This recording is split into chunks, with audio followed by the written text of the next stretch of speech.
I want to invite you guys to come up. And as you come up, I want to introduce them.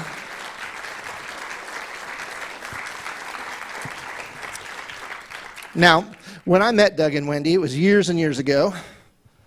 And the story you're about to hear, they were just starting this journey.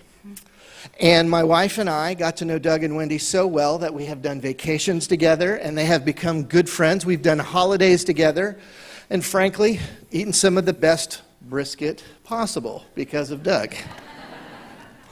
But really, their story is an example of a marriage that died so that Jesus could rise it again. And so when we were doing this series, I knew they needed to share with you. And so I don't want to take up any more of your time. Can I pray for you before we go? Yeah, I appreciate that. Jesus, I am so grateful for Doug and Wendy. So I pray for them, Lord. Use them, not to speak their words, but to speak your words. Because your story that you are telling through them is one of the most beautiful stories that I can imagine. In your name we pray. Amen. Thank you. Thanks. All right, thank you guys. Thanks, Don. You ready for this? Well, our natural selves say no, Yeah. but our spiritual selves say yes. So here we are. Wow. That wasn't planned to say. But. Which is, I guess it really doesn't matter. We swap spit all the time, so I guess we'll just... Doesn't matter. Yeah. Anyhow, just trying to make it real. So, yes, we are Doug and Wendy. And, yes, you're going to hear our story this morning. And, yes, like Don said, we use real words. We use words that you can find in the dictionary. They're not meant to shock you, but we do find it important in our lives to call things exactly what they are, especially when it comes to sin and disappointment and wounds and different things like that. So anyhow, should we get started? Yes. So good morning. We are Doug and Wendy, and it is our pleasure to speak with you this morning. Peter, can you put the first slide up there? It's Revelation. But they overcame him by the blood of the Lamb and by the word of their testimony, and they did not love their lives so much that they were afraid to die. This scripture, it has special meaning to us, and we thought it might be a good place to start this morning. This is our testimony that we would like to share with you. It's not an easy story, and if statistics are correct, we should never have made it. And certainly shouldn't be standing in front of you today as a couple, that's for sure. Just like I said before, we're not here to shock, but this is a bit raw and uncensored. We know that Don titled this series, Some Assembly Required, but this is a message about demolition and rebuilding, really. Chip and Johanna would just love it. But first for the individual, and then, in our case, the marriage too. I say the individual because it takes a healthy individual to have a healthy marriage. I think if we're all honest, we'd have to say no one begins a relationship, any relationship, but especially a marriage, wanting to be really bad at it. I mean, who says, I want to suck at marriage? Excuse my language. You might hear more of that, actually. Yeah, sorry. But really, I mean, who says I want to be so bad at it that I want to take down others with me? But yet, even with good intentions, somehow many of us, definitely me, drift towards disaster. Some of you might be asking yourself right now, how did I get here? I was once in love, and now I'm drifting towards perhaps divorce. Once upon a time, in fact, our relationship was just that way. So let us tell you a story. And like any good story, you have to know something about the characters. So first, there's me, Doug, the believer from an early age, likable enough, but caught in the bondage of sexual immorality from about the age of 8 or 9. Yes, I did say 8 or 9. It took the form of pornography and masturbation, and eventually promiscuity. I had yet to learn the difference between pride and humility when in the midst of a battle for the heart. I had no coaching along that line, and my pride prevented me from receiving any coaching that might be available. All along the way, I felt at my core that all this was wrong. I knew it was wrong. I wanted to be free from it, but I just didn't know it was possible. I just couldn't shake it. And then there's me, Wendy, the innocent, pure as the driven white snow, wonderful Wendy, as people called me. I despised it, but I received it because I was a fake. I, too, was born again at an early age, grew up in a family that kept secrets to the grave. I was not prepared for the enemy's onslaught hurled at me in the form of secrecy.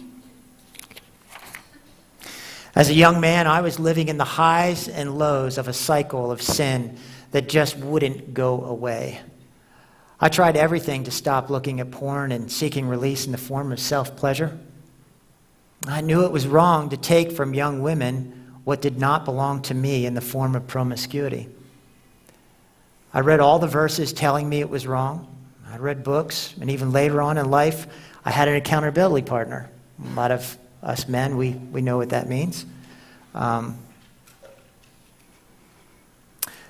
Oddly enough, I'm going off script here for just a second, but the word accountability doesn't exist in the Bible as we often use it. So really, when we say accountability partner, what we really mean to say is confession partner. And even our confessions sometimes aren't necessarily completely genuine. And I'm only describing myself in that moment, not anybody else. But it was true for me. So this having an accountability partner really wasn't as productive as it was meant to be, I guess. Still, I couldn't break free of this powerful cycle that would repeat itself over and over and over, promising me I was someone, but leaving me less than the person I wanted to be or could be. At the age of 18, my life eventually led to a relationship with Wendy, wonderful Wendy, where I took her virginity, a product of my promiscuity. Well, listen, as much as Doug had secrets, I had mine too. Sexual sin in the form of promiscuity, amongst other things associated with a party life as an older teen. I kept all of this from my parents, as was the tradition in my family, sweep everything under the rug to protect yourself, primarily, but thinking that you were protecting other people too and not hurting them by telling the truth. My hypocrisy was deep. All the people at my home church thought I was the sweetest young woman they had ever met. I was proud of my acting skills. So, the two of us, why not? We got married. We were meant for each other, right? Yes, we were. I personally thought all my struggles were behind me. I now had a sexual partner for life that was going to satisfy all this inner turmoil, all this struggle that was going on. Boy, was I wrong. I couldn't have been further from the truth. In fact, things got even worse. And instead of coming clean with the depth of what I was struggling with and losing to daily with the one I was to be one flesh with, I only told Wendy what I thought she could live with. I had the impression that if I were to share with Wendy who I was at the core, she would run from me. So I became what we now call an image protector. In fact, I was protecting my image all over the place. In my marriage, my extended family, in front of my children, my workplace, church, where I was an elder, even my friends. I never once let anyone decide for themselves if they liked the real me. I was a hypocrite.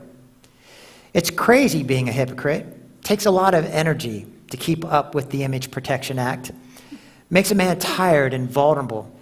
And that's where I was, tired and vulnerable. And the enemy waited, been studying me and been studying man for since time began. And just at the right time, unleashed an attack on me. I took a job that had my schedule reversed of my family. I had to travel to the West Coast on Wednesday just to start work, and when I would return home the next Monday, my family was busy with their own lives during the week. I became lonely and contemplated certain lies about my life. Things like no one cared about me, where I was, or what I was doing. My family only needed me for my paycheck. I was just an ATM to them, just an ATM. I deserve better than this. It was in this state of mind that I was on a trip when I met a woman. She was flirtatious with me, and I was flirtatious back. This led to an exchanging of contact information that would lead to an all-out physical affair. I can't explain the dark cloud that rolled over my life at this point. And I wish I could tell you that it only happened once. But as I shared with you earlier about the sin cycle that raged in my life, I adhered to the same pattern and found myself repeating the same over and over again and again with multiple women. My life was miserable. I couldn't share what I had done with anyone. I was trapped in the bondage of sexual immorality, secrecy, and my own pride. My life was literally a living hell. Well, Doug's correct. Life at home was a living hell. I was living a life of isolation by my choice, hesitant to let anyone see our marriage for what it truly was. There was a large part of me that accepted our marriage as normal, thinking most everyone suffers from the impacts of sexual immorality, and that I was to keep quiet, keep my mouth shut, tolerate the condition of our marriage. I became an image protector myself, and a really, really good one. That's why everyone called me Wonderful Wendy. They thought I was perfect. They thought I didn't even eat at McDonald's. I actually had someone tell me that. I'm like, goodness. I was loved and a favorite person in my circle of mom friends. I didn't say no to anything. I received validation for my efforts in all of the school groups we were involved in with my girls. For a portion of that time, I was even involved in the Awana program here at Avalon Church, running the game circle, right here where you see all the lines on the carpet. I didn't say no to anything. I was really going on in my life because I was really struggling. I didn't let anyone in, is what I'm trying to say. It was really miserable. I allowed distance between Doug and myself, so much though that I pushed him away. I did not prioritize our relationship, and I didn't even know what that meant. I mean, I knew what a love language was, but I certainly didn't want to give it. I honestly had no idea how to fix our marriage. How do I fix all that's wrong? I don't know where to start. So it became easier to avoid Doug and face the demise of our relationship. I certainly did not look forward to his return from any of his trips. And unfortunately, I think my girls didn't either. I bought into the enemy's lies that I wasn't good enough. I didn't know truth. That I would never measure up to the women that Doug would see on a screen, or has seen on a screen, or would meet while he's out. I definitely did not feel worthy of love. I didn't understand any of that. I also truly believed I had zero voice in our relationship. I was dying a slow death. Life had become one big act for me at this point. Part of that act was to keep people I knew could sniff out the truth at a distance. We all know what that's like, right? One particular person that fit that bill was a friend of mine, Phil. He just happens to be sitting right out there today. Phil and I had been friends for years. Our families camped together, went to school together, church. We even served on an elder board together where Phil was president and I was vice president. And apparently, unbeknownst to ourselves and others, we were also hypocrites. at the same time together. Phil had been wanting to have breakfast with me for some time, but as I mentioned, I was avoiding him. One day, I finally gave in and agreed to meet with him. We met at IHOP up on University, and I thought we would just catch up on the fake life and go on about our day smelling like pancakes, because that's what you do when you go to IHOP. Syrup. So Phil had another plan, though. He began to tell me what God had been doing in his life, which was a rescue from sexual sin that he had. And he wasn't watering the story down one bit. He disclosed the secrets of the how behind his sin. And at the end of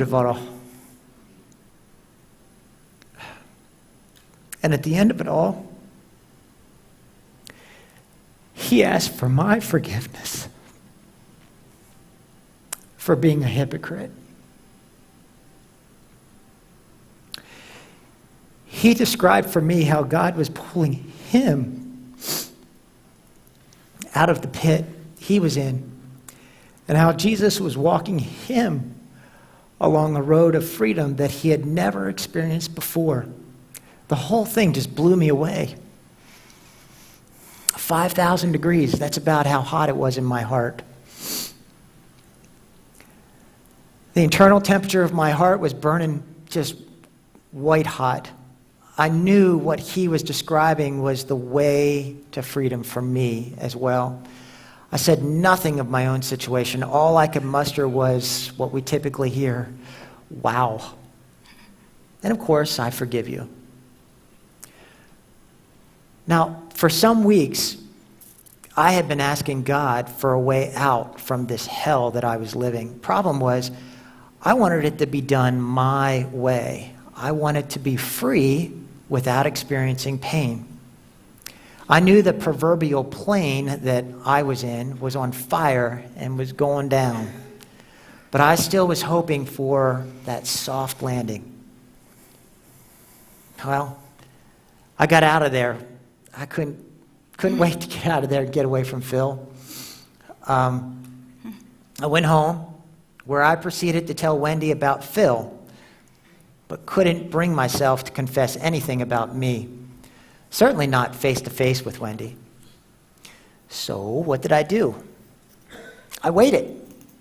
And like a real man, I broke the news over the phone. That evening, yeah. While she was at ballet with the girls. What better place, right? The conversation didn't last long, though, and there was silence on the other end because Wendy had hung up. I'd date myself if I would say I heard click. But I thought I'd lost everything in that moment. My wife, my children, extended family, friends, and in the state of Florida, 50% of everything else. But for the first time in my life, I didn't care. I was sick of being me. I hated the trajectory of my life. I hated the trajectory that I was on. I didn't know it at the time, but I had just started down what we now call the low road. Well, to say that I was, I'm going to say it, pissed is an understatement. I even went so far as to say things like, he doesn't give a rat's ass about me. Why should I care about him? He may have had a burden lifted, but I didn't. He may feel differently, but I don't. He spent all those years making our house a hellish prison, and now it was my turn to make his life a living hell, and I was serious about that. Were you afraid to drink the water at home? A little bit. Okay. You should have been. Yeah. He was lucky if he was going to make it out alive. But just when I thought my world was falling apart, the pieces were actually beginning to fall into place. I just didn't know it. Jesus was working. Go ahead. But it was months. I'm not going to say it happened like that. Yes. Anyway. Yes, there is time in this story. It wasn't a 24-hour period. No, it was touch and go at times. But keep in mind that at this point, I thought Wendy and I were over, and anything I did from this point forward was just about surviving the wreckage that I had caused. I went back to Phil, and I shared with him the whole truth. Later during that same visit, I shared with Priscilla, his wife. And for the first time in a long time, I saw a glimmer of hope, and I felt compassion. I was truly broken. I could see the pain that I had caused Wendy and others. Now, the only way I know how to describe what was happening in my life is to show you a picture. Peter, can I get you to put that? Thank you very much. This is a picture that my daughter, my oldest daughter, drew after some coaching and after I had come clean and many months later.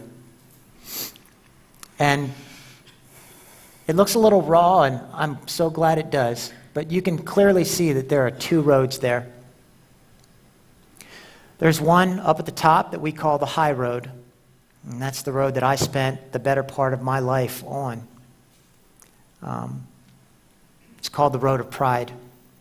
It's a road that's all about me.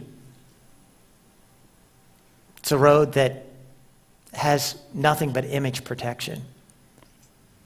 It has all those attributes that you see up there: stress, depression, fear, anger. I had plenty of anger to give. Isolation, hypocrisy, and control. Needed to control everything. Like I said, the goal was just to look good, become somebody in front of everybody. But this always ended with a moral meltdown and shame and destruction for me. And then, like I mentioned earlier, I would just repeat the cycle over and over and over again, taking up pride and repeating everything over and over again. It wasn't until this situation and this moment of coming clean that I came back to that fork in the road again, and God said, you know, there actually is another road. It's the one that takes us on the low route there. It's the one that, as you can read in the road, it says openness, brokenness, and free, or frees me. And what we mean by openness is God was saying, I want you to choose 100% commitment to the truth, transparency for your past, your present, your future. That means that when you tell Wendy something and she's peppering you with those 10 questions and you can't even get the first answer out, that you commit yourself to telling her the truth. Even the things that she forgets to ask. Even the things that, the details that are left out. That was hard. But it's in that openness, in that posture of humility like you've heard Don mention before, that God sees us at that moment. And we believe he gifts us with the gift of brokenness at that point. Now, brokenness, we're going to define as the ability to see ourselves the way God sees us and the way others see us. The ability to be able to identify with the pain that we have caused others, that our actions have caused others. Peter, can you put up the Psalm slide? You know this one. This was David after he committed adultery with Bathsheba. You do not delight in sacrifice, or I would bring it. You do not take pleasure in burnt offerings. My sacrifice, O God, is a broken spirit. A broken and contrite heart, you, O God, will not despise. When we assume that posture of humility, we believe that God gives us the gift of brokenness. And it has more to do with what David is talking about here, with a contrite heart. You can go back to the slide of the two roads. It's the only road then that leads to freedom. It's the only road that leads to any sort of relationship, whether it be at work, with a friend, your children, and with your spouse. You can see that it's the only road that has anything to do with Jesus, because the other one had to do everything about me. It's the only road that has the fruits of the Spirit: love, joy, peace, and self-control. And so that's where God brought me. He brought me back to that road, and he said, this is the one I want you to take this time. And I'll admit, I was scared. Because what it meant is that I was going to have to die to everything of myself and trust that he had something for me. So while Doug was starting down this road of healing, the low road as we call it, I was still super skeptical. I investigated divorce and ultimately made up my mind I was going to stick it out for my girls, and when they would graduate high school, I would be out. Although I noticed something different with Doug, I was definitely not convinced. I sought after my friend Priscilla, who was about 6 months ahead of me on her personal journey of healing. She and I walked miles every week for quite some time. I poured out my heart to her, all of my hurts and wounds. I bled all over her like the victim that I at that time was. I didn't know how to live victoriously. She gave me space to speak my mind, whatever I wanted, and did I ever. All the while, Doug continued to show me he was willing to answer all of my peppering questions. He kept his distance from me at my request, which was a good thing, and showed humility in ways I had never experienced. He did not get angry or show impatience or hostility towards me, which was unbelievable. What ensued for me was a series of steps towards freedom. I attended a men's weekend with a ministry called Whatever It Takes. I returned home from that 4-day event with an action plan that was full of hope for freedom, but no guarantees for reconciliation to the relationships that I had abused all my life. I had to go back. I had to go back and share my story with all those that I had close relationships with. I had to go back and do something that I had never done before. I had to give the power of choice to all those around me as to whether they wanted me in their lives based on knowing the real me. That included my brothers, my sisters-in-law, my nieces, my nephews, elders at my former church, my pastor there, and his wife, all my close friends, and even my own children.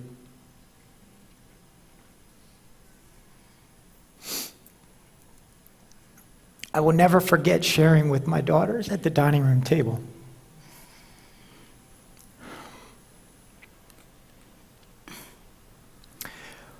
All the tears of disappointment, but most of all, the moment I asked for forgiveness and the quickness in which they said yes.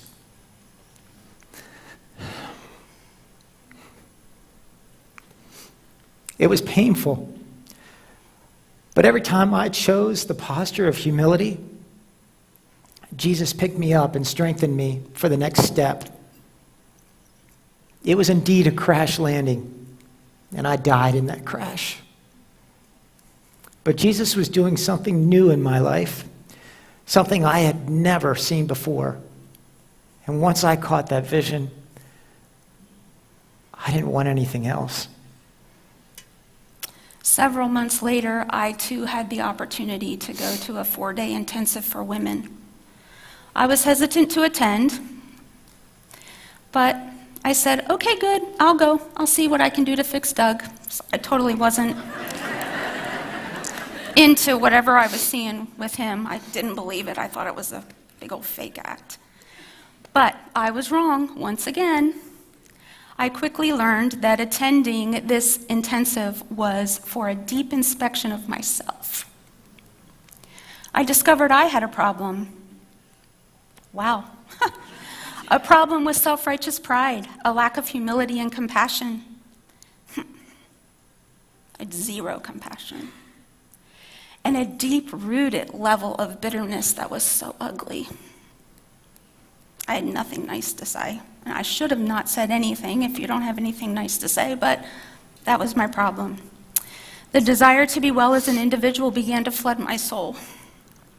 With the coaching I received, I was able to take a deep look at myself and unearth the filth of my life without blaming Doug. I learned what true forgiveness really meant. It was for me, not for him. It did not mean I was instantly healed. Absolutely not. It wasn't a snap of the fingers and all the pain was gone. But it was the first step to giving my heart permission to heal and be free of bitterness and ugly self-righteous pride that I suffered from so greatly. It wasn't healthy for me to try and forget and pretend everything didn't happen. Rather, I forgave to give God space in my heart and my mind to heal from the offenses.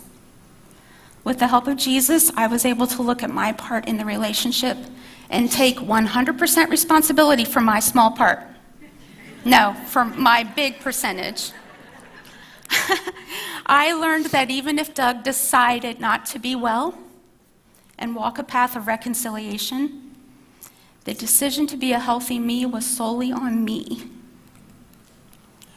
And I needed that to move forward no matter what the outcome between we two. We are different people now, and in a much healthier place. But make no mistake, the world around us still offers the same distractions and all the same temptations. We both know the road to pride again. Can see it very clearly. In fact, our radar is up, and it's just easy to spot after being through what we've been through. What is different is that we realize the greatest gift God ever gave us was his son, Jesus. But right after that, the second best gift he gave us was the power of choice. We aren't perfect, and we haven't arrived yet, but we are quick to see pride in our lives and marriage, and we now know we have the power of choice to choose humility. Open, broken, and free. It is our hope, our deep hope, that this morning we've just given you permission to acknowledge perhaps your own pain and disappointment by courageously exposing our own. Some of you may be sitting there asking, why share such a story? We used to ask ourselves the same question. But we're reminded of a story in Mark, starting in chapter 5. And you probably know it yourselves. Of a man who was demon-possessed and lived among the tombs in a region on the west side of the Sea of Galilee. They used to bind him with chains, and he would break the iron from his extremities and wander around crying out and cutting himself with stones. When Jesus met him, the demons within him cried out, "Leave me alone." Now, not that we felt that we were demon-possessed, but I think we all know what it means to cry out when help's there and we say, "Leave me alone." Jesus then asked, "What is your name?" And the reply was, "Legions, for we are many." As the story goes, Jesus actually rebukes the demons. They come out of him and into a herd of pigs. Pigs run down the hill and they drown themselves. The townspeople eventually, they come out to see all that happened because the herdsmen come in, telling this story. So they all go out, and what do they find? They find this guy sitting there in his right mind having a normal conversation with Jesus. He had been freed from the bondage that he had been in for years. The townspeople, well, they get nervous, and then they actually become afraid. They see all the livestock destroyed, and they promptly ask Jesus to leave. So Jesus walks down the hill, gets in the boat with his disciples, and now this is where I'm going to get a little extra biblical. I envision this guy following him because he wants to go with Jesus. We know that because it's in the story. So I envision 1 foot in the boat, 1 foot out, and he's ready to go. And Jesus says, no. That's not what I want. What I want is for you to go back to your people. Go back home and tell them what God did for you. Tell them that God had mercy on you. You see, our testimony is nothing more than a song of freedom that Jesus sang over us. And he has a song for you too. You know your song. Each time we sing it, we are reminded of what the Lord has done for us and how he had mercy on us. That's why we share. Worship team and Don, you can feel free to make your way up. Perhaps you're sitting here today with the same reaction that I had to Phil. Wow. Please, we want to encourage you.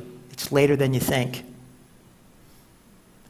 Don't wait to deal with the bondage of secrecy to hidden sin or wounds committed upon you or lies floating around in your head from the enemy.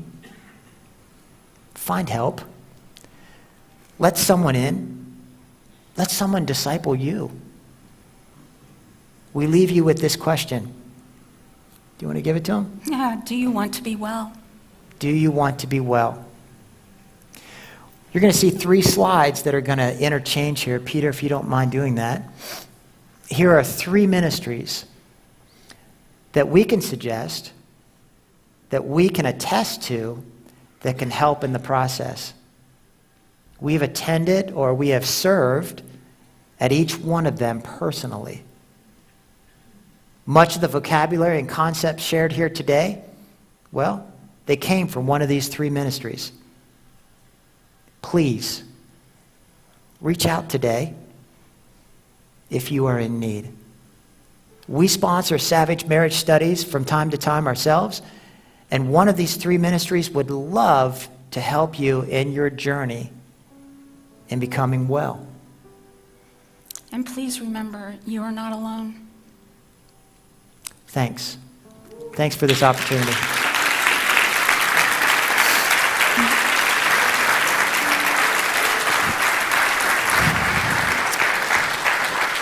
Doug and Wendy picked out a song that they thought would just be kind of a ministry time.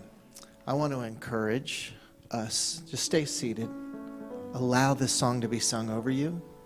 Prayer team, I wanted to ask, would you make your way and just be available at the end of the song? I'm going to come back up and I'm going to invite people to come pray. Would you just come and just make yourself available for that time?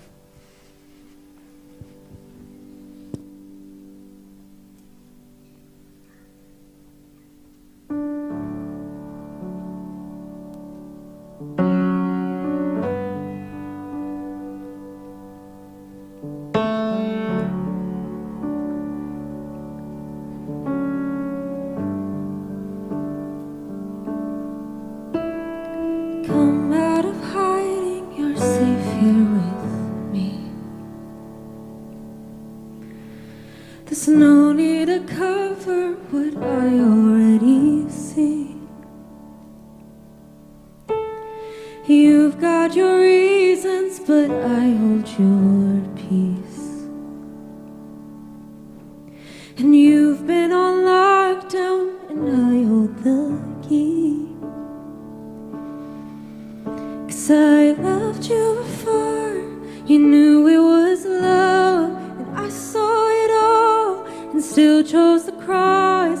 And you were the one that I was thinking of when I rose from the grave. Now rid of the shackles, my victory's yours. I tore the veil for you to come close. There's no reason to stand at a distance anymore. You're not far from home, and I'll be your lighthouse when you're lost at sea, and I will illuminate everything. No need to be frightened by intimacy. No, just throw off your fear and come running to me. 'Cause I loved you before you knew it was love, and I saw it all and still chose the cross. And you were the one that I was thinking of when I rose from the grave. Now rid of the shackles, my victory's yours. I tore the veil for you to come close. There's no reason to stand at a distance anymore. You're not far from home.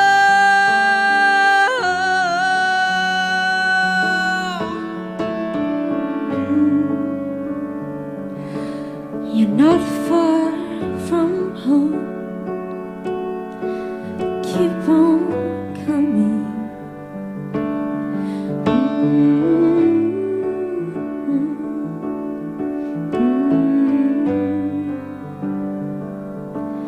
And oh, as you run, what hindered love will only become part of the story. And oh, as you run, what hindered love will only become part of the story. And oh, as you run, what hindered love will only become part of the story.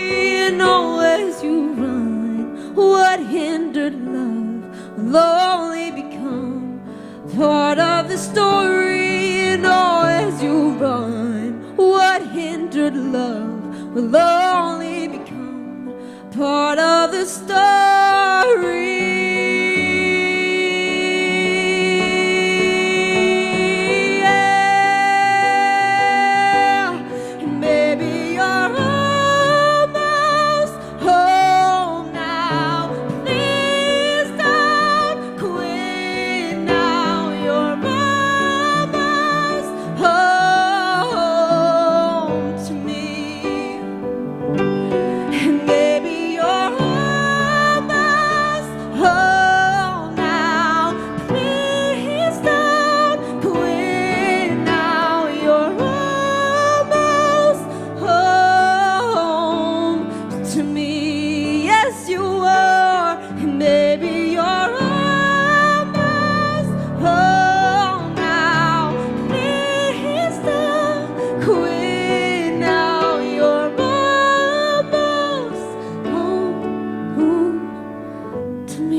That one was tough for me.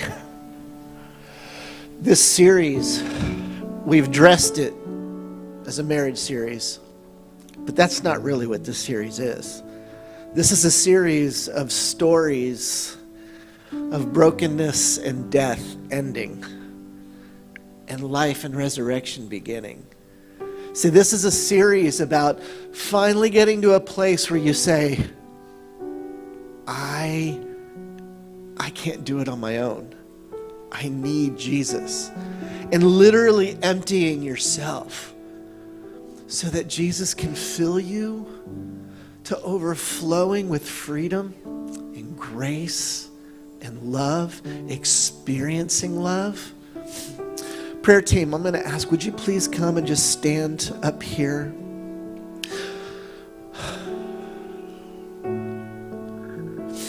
Thank you. As we end our time together today, I'm going to ask Channy just to keep playing this music.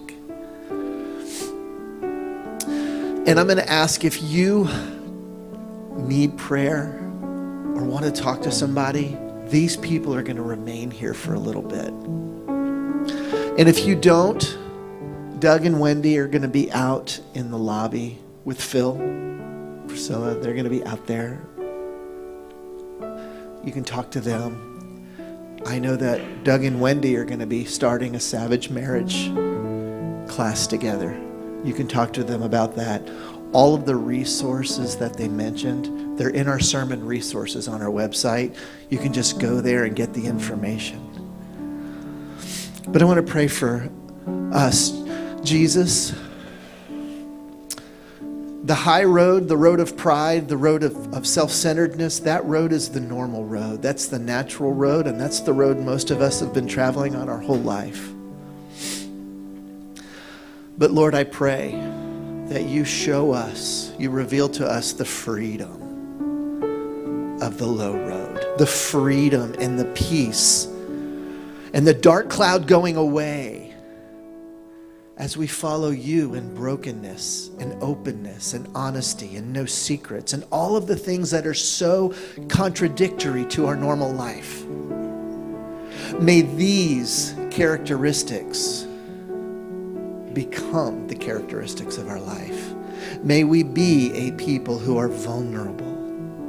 May we be individuals who are vulnerable and broken before you and before each other.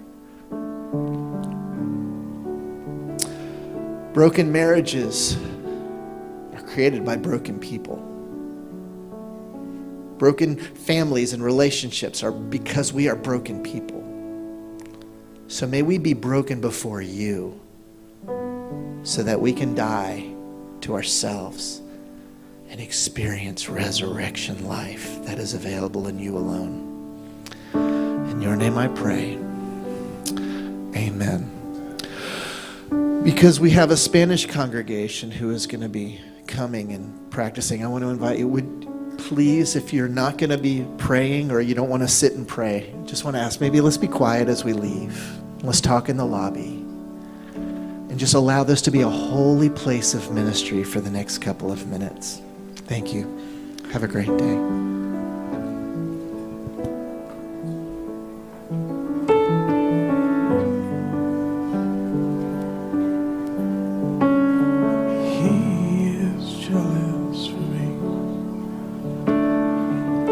Like hurricane, I am a tree, bending beneath the weight of his wind and mercy. When all of a sudden I am unaware of these afflictions eclipsed by glory, and I realize just how beautiful you are.